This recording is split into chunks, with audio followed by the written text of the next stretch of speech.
To tasty food channel. ఈరోజు మనం చేయబోతున్న రెసిపీ చేపల ఫ్రై.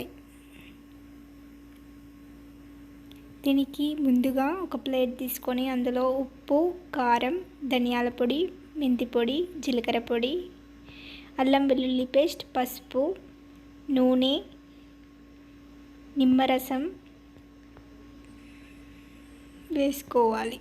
అలాగే కొత్తిమీర కూడా వేసుకొని బాగా కలుపుకోవాలి.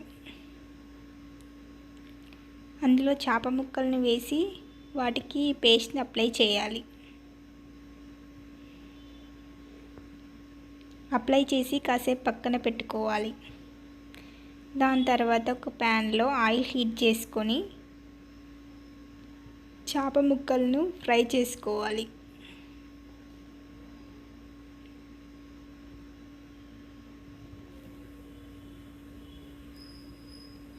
ఇలా ఫ్రై చేసిన చేప ముక్కలను పక్కన పెట్టుకోవాలి.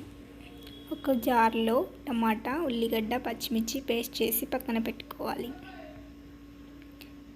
ఒక ప్యాన్లో ఉల్లిగడ్డ, పచ్చిమిర్చి, కొత్తిమీర వేసుకొని వేయించుకోవాలి.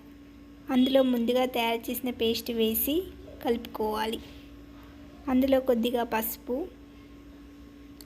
వేసి కలుపుకోవాలి. మిగిలిన పేస్ట్ని కూడా ఇందులో వేసుకోవాలి. సరిపడిన ఉప్పు వేసుకొని బాగా కలుపుకోవాలి. దీనిలో ఫ్రై చేసిన చేప ముక్కలను వేసి కలుపుకోవాలి.